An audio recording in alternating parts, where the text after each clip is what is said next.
मित्रों, आज की प्रेस वार्ता में आप सभी का स्वागत है।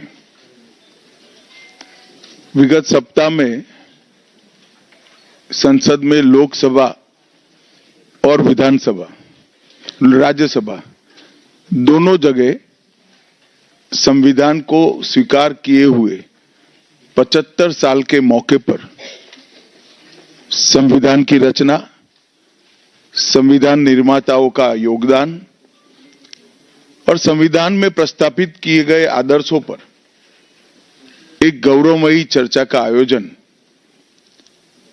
संसद के द्वारा किया गया। वो चर्चा में 75 साल की देश की गौरव यात्रा, विकास यात्रा और उपलब्धियों की भी चर्चा होनी थी। ये तो स्वाभाविक है कि जब लोकसभा में, राज्यसभा में पक्ष और विपक्ष होते हैं तो हर मुद्दे पर लोगों का नजरिया अलग अलग होता है, दलों का नजरिया अलग अलग होता है, वक्ताओं का नजरिया अलग अलग होता है। मगर संसद जैसे देश के सर्वोच्च लोकतांत्रिक फोरम में जब चर्चा होती है तब इसमें एक बात कॉमन होती है कि बात तथ्य के आधार पर होनी चाहिए और बात सत्य के आधार पर होनी चाहिए। कल से कांग्रेस पार्टी ने जिस तरह से तथ्यों को तोड़ मरोड़ कर रखने का प्रयास किया है, ये अत्यंत निंदनीय है और मैं इसकी निंदा करना चाहता हूं। ये क्यों हुआ? क्योंकि भारतीय जनता पार्टी के वक्ताओं ने संविधान पर, संविधान की रचना के मूल्यों पर और जब जब कांग्रेस या भारतीय जनता पार्टी का शासन रहा तब शासन ने संविधान के मूल्यों का किस तरह से मूल्यांकन किया, संरक्षण किया और संवर्धन किया, इस पर फैक्ट के साथ भारतीय जनता पार्टी के वक्ताओं ने अनेक उदाहरणों के साथ जनता के सामने विषय रखे और उसमें वो तय हो गया कि कांग्रेस पार्टी आंबेडकर जी विरोधी पार्टी है, कांग्रेस पार्टी आरक्षण विरोधी पार्टी है, कांग्रेस पार्टी संविधान विरोधी पार्टी है, कांग्रेस पार्टी ने सावरकर जी का भी अपमान किया, कांग्रेस पार्टी ने आपातकाल डालकर संविधान के सारे मूल्यों की धज्जियां उड़ा दी, नारी सम्मान को भी सालों तक दरकिनार किया, न्यायपालिका का हमेशा अपमान किया, सेना के शहीदों का अपमान किया और भारत की भूमि तक को संविधान तोड़कर विदेशी देशों को देने की हिमाकत कांग्रेस पार्टी के शासन में हुई। जब ये पूरा सत्य उजागर हो गया तब कल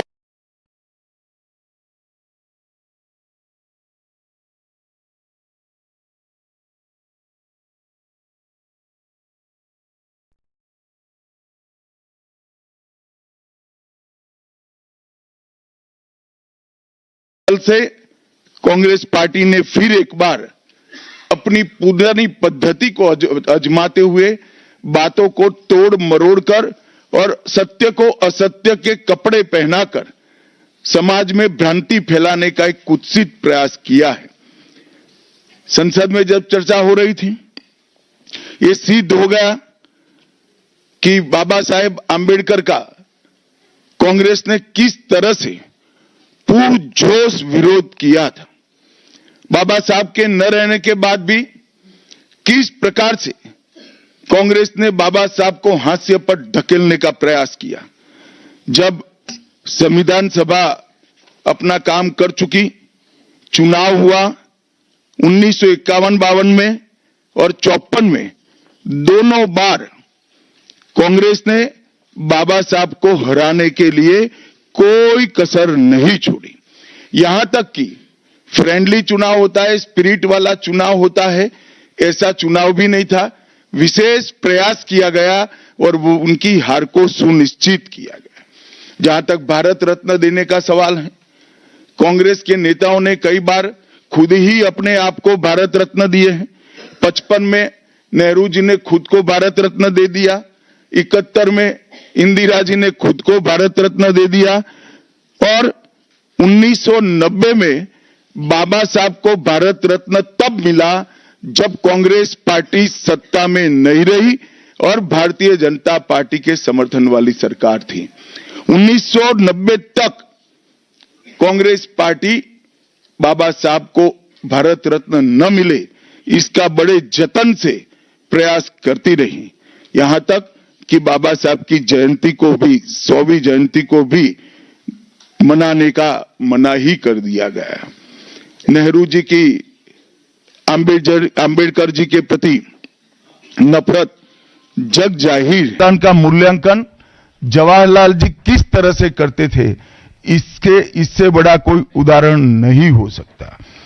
जब पंडित जी की एक और किताब को पढ़ते हैं, लेटर टू चीफ मिनिस्टर में एक उल्लेख है, बंबई के मेयर ने एक पत्र में बाबा साहब के अंबेडकर के जन्मस्थान महू में उनका स्मारक बनाना चाहिए ऐसा सुझाव दिया। 18 जून 1959 को पंडित जी ने कहा, सरकार के लिए स्मारक स्थापित करना बिल्कुल सामान्य बात नहीं होगी। आमतौर पर स्मारक निजी पहल से किया जाता है। अपने परिवार के चाहे कोई भी सदस्य हो, नेहरू जी हो, इंदिरा जी हो, संजय गांधी हो, राजीव गांधी हो, कई सारे लोगों के लाखों स्मारक देश के अंदर बनाने वाले परिवार के मुखिया कहते हैं कि आमतौर पर निजी पहल पर स्मारक बनाया जाता है क्योंकि ये स्मारक B.R. आम्बेडकर जी का था। मित्रों, जब एक दूसरा उदाहरण मैं देना चाहता हूं, एक सर्वदलीय मंत्रिमंडल पहली देश की कैबिनेट बनी जिसमें बाबा साहेब आम्बेडकर भी सदस्य थे, नेहरू जी प्रधानमंत्री थे। नेहरू जी की किताब selected works of Jawaharlal Nehru में एक और उल्लेख आता है, नेहरू जी के आश्वासन के बावजूद आम्बेडकर जी को कोई महत्वपूर्ण विभाग नहीं दिया गया और ये स्पष्ट इसके अंदर उल्लेख है कि सरकार की नीतियों विशेषकर विदेश, रक्षा और अनुसूचित जाति और जनजाति से जुड़ी हुई नीतियां और 370 के खिलाफ आम्बेडकर जी थे। जब एक और कांग्रेस पार्टी है, बाबा साहेब आम्बेडकर का कोई स्मारक जब तक कांग्रेस सत्ता में रही बड़ा नहीं बना। जहां जहां विपक्ष की सरकारें आती गई स्मारक बनते गए। भारतीय जनता पार्टी की सरकारों ने और नरेंद्र मोदी जी की सरकार ने बाबा साहब के जीवन के संबंधित पंच तीर्थ का विकास किया। मध्य प्रदेश में महू, लंदन में वो स्थान जहां बाबा साहब पढ़ते थे, नागपुर में दीक्षा भूमि, दिल्ली में महापरिनिर्वाण स्थान और महाराष्ट्र के मुंबई में स्थित चैत्य भूमि का विकास करने का काम भारतीय जनता पार्टी की सरकारों ने किया। 19 नवंबर 2015 को नरेंद्र मोदी जी ने आम्बेडकर जी के सम्मान में 26 नवंबर को संविधान दिन घोषित किया। डॉक्टर आम्बेडकर इंटरनेशनल सेंटर की स्थापना भी की। 2018 में प्रधानमंत्री नरेंद्र मोदी जी ने महापरिनिर्वाण स्थल पर डॉक्टर आम्बेडकर स्मारक का उद्घाटन किया जो लगभग 2 एकड़ में फैला है। मित्रों, मैं आज जब आप सबके सामने उपस्थित हुआ हूं तब राज्यसभा में मेरे बयान को तोड़ मरोड़ कर पेश किया गया। मेरा मीडिया के सभी मित्रों से आग्रह है, कांग्रेस ने सार्वजनिक जीवन में जो पद्धति की है कि बयानों को तोड़ मरोड़ कर पेश करना, हो हल्ला मचाना और भ्रांति खड़ी करना। पहले उन्होंने नरेंद्र मोदी जी के भी एडिटेड बयानों को सार्वजनिक किया। चुनाव जब चल रहा था, मेरे बयान को AI का उपयोग कर एडिट किया गया और पूरे देश में इसको प्रसारित करने का घृणित काम किया गया। और आज अंबेडकर जी के लिए मेरी बात को तोड़ मरोड़ कर वो पेश कर रहे हैं। मैं स्पष्टता के साथ कहना चाहता हूं, मीडिया को विनती भी करना चाहता हूं कि मेरा पूरा बयान जनता के सामने रखिए। मैं वो पार्टी से आता हूं जो पार्टी कभी अंबेडकर जी का अपमान नहीं कर सकती। पहले जनसंघ और फिर भारतीय जनता पार्टी ने हमेशा अंबेडकर जी के सिद्धांतों के आधार पर चलने का प्रयास किया है। जब जब भारतीय जनता पार्टी शासन में रही, अंबेडकर जी के सिद्धांतों का हमने प्रचार किया है, प्रसार किया है। आरक्षण को और मजबूत करने का काम भारतीय जनता पार्टी ने किया है। इन्होंने जिस प्रकार से आरक्षण को भी विरोध किया वो भी हम सब जानते हैं। पिछड़ा वर्ग आयोग, काका साहेब कालेलकर आयोग 53 में बना, 55 में रिपोर्ट आई, आज तक वो रिपोर्ट को लागू नहीं किया गया। 31 दिसंबर 1980 को मंडल आयोग बना, मंडल आयोग की रिपोर्ट आई। 80 में इंदिरा जी ने मंडल आयोग को ठंडे बस्ते में डाल दिया। 90 में जब गैर कांग्रेसी सरकार आई तब मंडल आयोग की रिपोर्ट लागू हुई।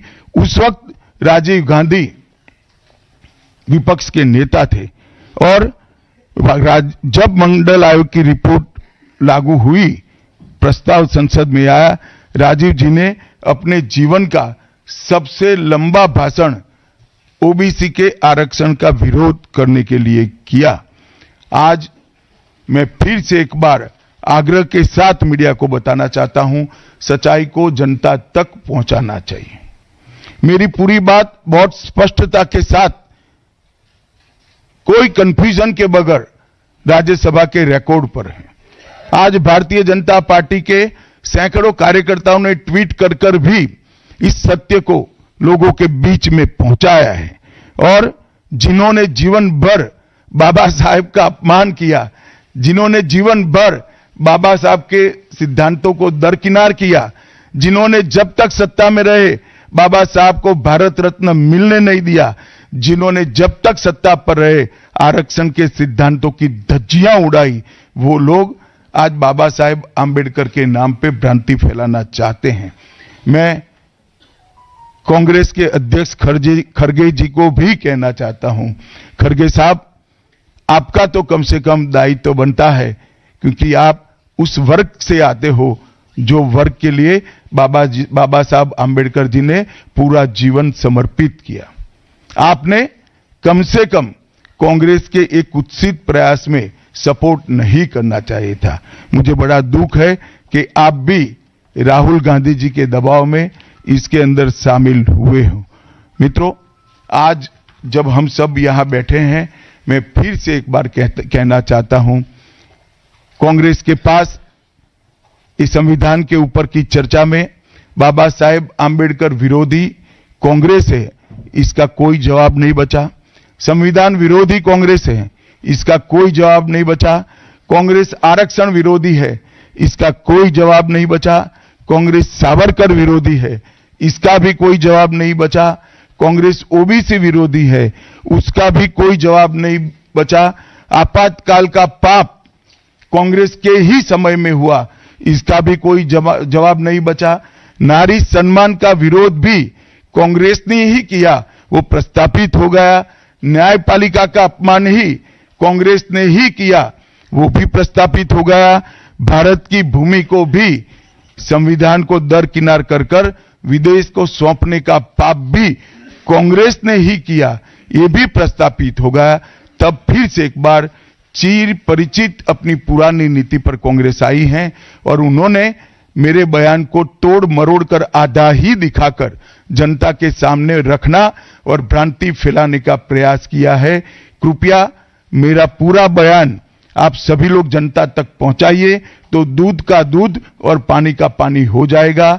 मैं उस पार्टी से आता हूं, उस संस्कृति से आता हूं जो स्वप्न में भी बाबा साहब के विचारों का या बाबा साहब के स्वयं का अपमान नहीं कर सकते। हम जानते हैं कि देश के संविधान को समावेशी बनाने में, देश के पिछड़े वर्ग को, दलितों को, आदिवासियों को, गरीबों को और वंचितों को न्याय दिलाने के लिए और देश के लोकतंत्र की नींव को इतनी नीचे तक गहरी पहुंचाने में बाबा साहब का बहुत बड़ा योगदान है। पूरा देश बाबा साहब के प्रति कृतज्ञता व्यक्त करता है। कम से कम हम तो ऐसा नहीं कर सकते जिससे बाबा साहब का अपमान हो पाए। और मैं फिर से एक बार कांग्रेस के ये कुत्सित प्रयासों की घोर निंदा करता हूं और जो संविधान पर दोनों सदनों में चर्चा हुई, कम से कम भारतीय जनता पार्टी की ओर से चर्चा का स्तर मेंटेन करने का पूरा प्रयास किया गया था, विषय पर बोलने का आग्रह किया गया था और तथ्य के साथ बोलने का आग्रह भी हमारे सारे वक्ताओं ने किया था। वो सारे प्रयास पर कांग्रेस ने पानी फिरा है और मैं मानता हूं कि देश की जनता इसके इस प्रयास को भी जानती है, उनकी मानसिकता को भी जानती है और उनकी कार्य संस्कृति को भी जानती है। धन्यवाद। रविंदर जी। आपने जिक्र किया चुनाव में एआई का इस्तेमाल हुआ था, ये था। इस बार आपने राज्यसभा में बोला, सदन चल रहा था, आपने कहा कि छोटा क्लिप दिखाया गया जो दिखाया जाना पूरा बयान। क्या पार्टी या आप या संसदीय कार्य मंत्रालय से राहुल गांधी या मल्लिकार्जुन खड़गे के खिलाफ कोई प्रिविलेज नोटिस दिया जाएगा, कोई कार्रवाई करने की कोशिश की जाएगी? देखिए, मैं पार्लियामेंट के बारे में बाहर जवाब नहीं दे सकता, परंतु मैं इतना जरूर कह सकता हूं कि इसके सारे legal option Bharatiya Janata party तरासेगी। Parliament के अंदर और पार्लियामेंट के बाहर क्या लीगल एक्शन हो सकते हैं, वो सारी संभावनाओं को तराशकर भारतीय जनता पार्टी निर्णय करेगी। आनंद पांडे जी। सर, आप जिस बयान का जिक्र कर रहे हैं, कांग्रेस पार्टी और ये विपक्ष ने राहुल गांधी खड़गे जी की अगुवाई में अंदर और बाहर प्रकट किया। वही खड़गे जी ने कहा है कि अमित शाह जी को इस्तीफा दे देना चाहिए और इस बयान के लिए माफी मांगनी चाहिए।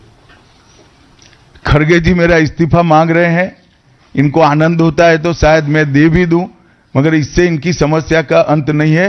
अभी 15 साल तक कम से कम उनको वही जगह पे बैठना है जहां वो बैठे हैं। खड़गे साहब, मेरे इस्तीफे से आपकी दाल नहीं गलने वाली है। Neeraj ji, ABP news. Sir मेरा सवाल है, क्योंकि लोकसभा चुनाव से पहले भी संविधान विरोधी बात कही गई कि संविधान आप खतरे में है, दलितों का अधिकार खतरे में है।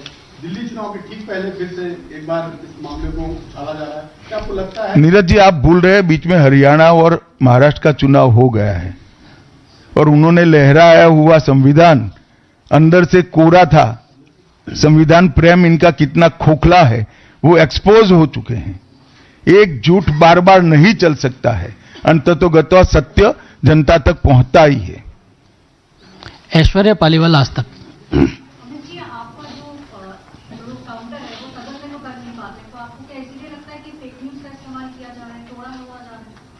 नहीं, सिर्फ मुझ पर नहीं, कई बार प्रधानमंत्री जी के लिए भी इस प्रकार के प्रयास किए, चुनाव के वक्त मेरे लिए भी किया था, फिर से एक बार कर रहे हैं। मगर मैं इसीलिए आज आप सबके सामने आया हूं। सार्वजनिक जीवन में आपका भी दायित्व है कि क्षीर नीर करने में जनता का मदद करिए, दूध का दूध और पानी का पानी करने में जनता को मदद करिए। मुझे आनंद होता अगर मेरे भाषण के मुद्दों के तथ्यों को वो चैलेंज देते। तथ्य पर चैलेंज देने के लिए कुछ नहीं है। मैंने भाषण का एक एक शब्द तथ्यात्मक है और इतिहास से गर्व से बाहर आया हुआ है, इसलिए वो इस प्रकार से मेरे भाषण को एडिट कर कर इसको गलत अर्थ निकालकर इस प्रकार का प्रयास करें। शैलेंद्र जी। खुद खड़गे जी की तरफ से एक आपत्तिजनक बयान भी आया है आपके बयान को खुद करते हुए, इस तरह से कि हाँ आग लग जाएगी, या उस पर क्या कहना चाहेंगे? उन्होंने भड़काऊ बयान। मुझे लगता है आप मेरी प्रेस को अच्छे से कवर करिए, कुछ नहीं होगा। प्रज्ञा कौशिक।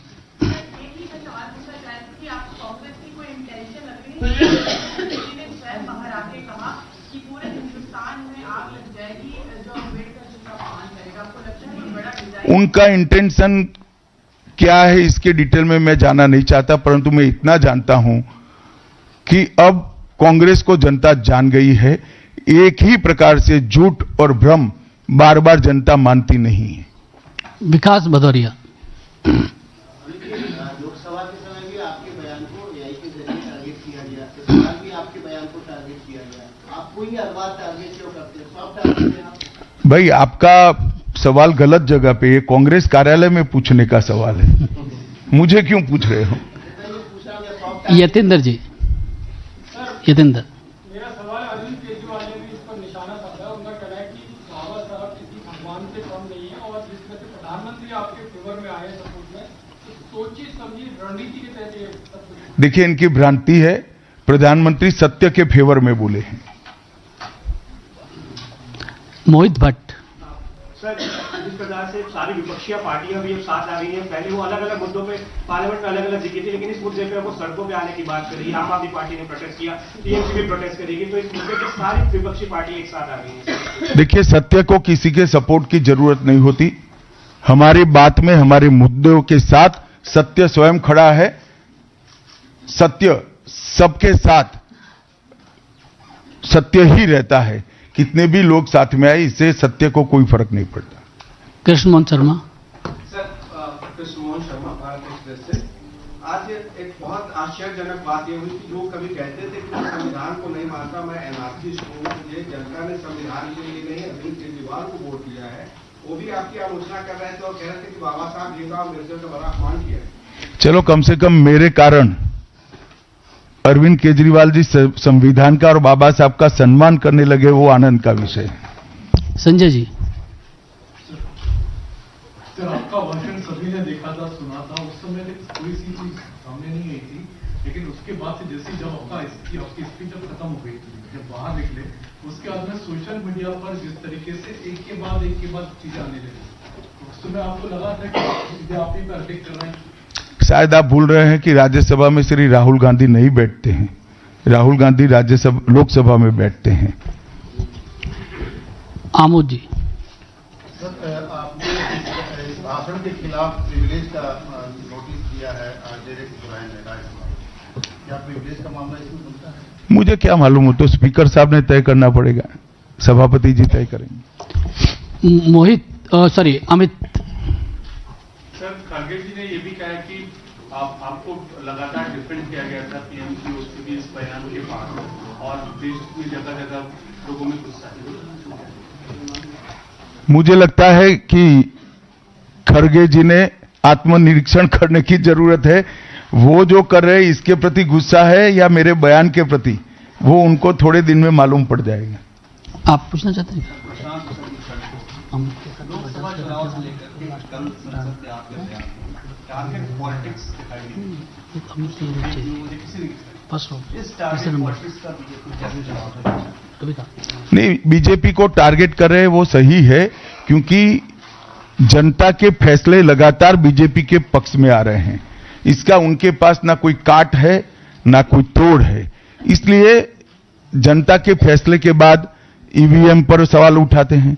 जनता के फैसले के बाद खुशफहमी में रहते हैं कि हारने के बाद भी कि हम जीते हैं, और जनता के फैसले के बाद भी फिर से एक बार भ्रांति फैलाने का प्रयास करते हैं, परंतु जनता सब जानती है। अंतिम सवाल रविकांत जी। सर, पूरे सत्र के दौरान देखा गया है कि इंडिया अलायंस सभी मुद्दों पर एकजुट नहीं था, लेकिन कल के भाषण के आपके भाषण के बाद उनको लगता है कि एक मुद्दा मिल गया, आपके भाषण की वजह से सभी एकजुट होकर आप पर हमला कर रहे हैं, तो आपने यूनाइट कर दिया उनको। ऐसा नहीं है। जब एक प्रकार का नैरेटिव खड़ा होने का, गलत नैरेटिव खड़ा करने का प्रयास होता है, तब शुरू में नैरेटिव गलत है या सही वो समझे बगैर काफी लोग साथ देते हैं। जब जनता का रिएक्शन आता है तब कुछ स्थिति अलग होती है। आप थोड़ी राह देखिए। आप सभी मीडिया के साथियों का बहुत बहुत धन्यवाद। आप सब बहुत कम समय में आए, आपका आभार। धन्यवाद।